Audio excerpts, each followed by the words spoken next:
Tested. Hi, I'm Will from Tested. And I'm Norm from Tested. We're here today to talk about iPad 3G.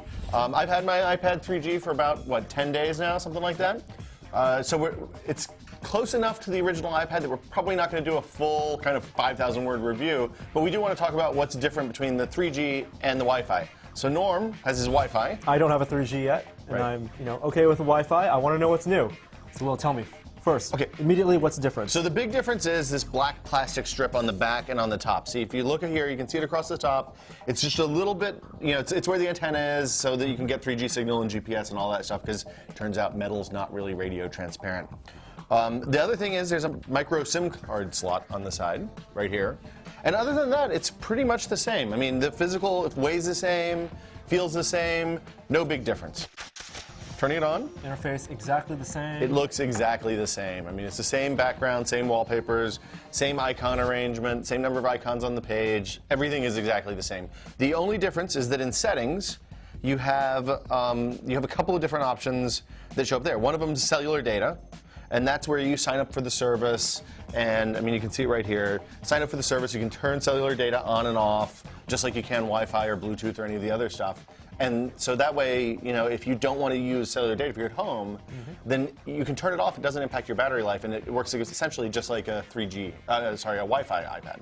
All right, so you're connected on 3G right now. I'm connected with the Wi-Fi. I'm connected on 3G, and Wi-Fi is off. And how is performance? So performance is pretty good. I mean, we did wireless testing last week, which you saw the video of, I'm sure.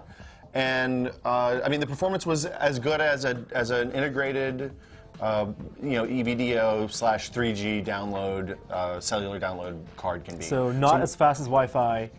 Well, it depends on your broadband. I mean, we were seeing 2 megabit transfer speeds in some places, although it had much higher latency than a typical kind of wired broadband connection. And compared to something like the iPhone 3G or 3GS. A little bit faster than the iPhone 3GS, which I think is probably due to CPU speed more than anything else. So the sign-up process, pretty normal.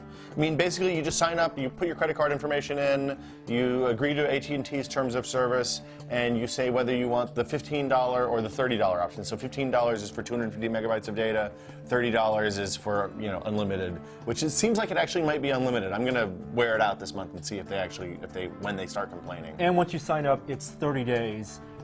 For the term. It's 30 days. It auto renews, but you can go in at any time and turn off, and it won't renew for the next month. If I use 250 megs, I have to pay another $15 a month. I can't automatically upgrade to the to the unlimited plan. I need to buy a new plan. So to put it in perspective, I've used about 111 megabytes of data in the last week.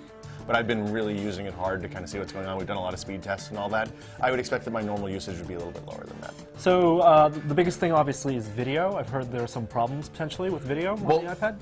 So in the beginning, some of the early iPad apps didn't actually work with video right. So things like the ABC app and Netflix app and all that had problems. They fixed those since now, and they've released updated versions. So you can watch Netflix. The quality was surprisingly good. It's a little bit slow getting through the interface, but it's not quite as good as Wi-Fi in my experience, but it's okay.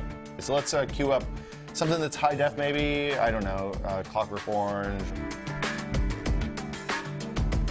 Pretty impressive. The same case with YouTube and ABC video. Well, it's interesting you say that. ABC looks really good. YouTube, not so much. YouTube is kind of low res and crappy looking, even when you're watching what's a high def video on the PC, or what's a better video when you're on Wi-Fi. So that was kind of a bummer. Although, given the choice, I'd rather have ABC and Netflix working well than YouTube, because I mean, who really cares about YouTube? Right. So are there any other apps that use a lot of data that can that 3G works or doesn't work for? Okay, so the interesting thing is I tried to run Skype, which is an iPhone app, but it still works on the iPad, and it's little, right?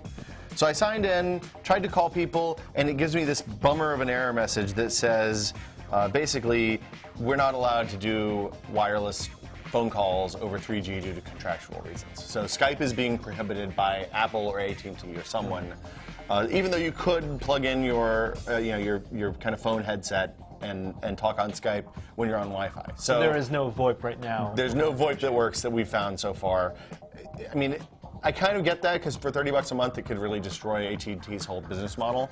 But also, I also don't care, because I'm paying for unlimited data, and this is a limit on data that I'm not really comfortable with.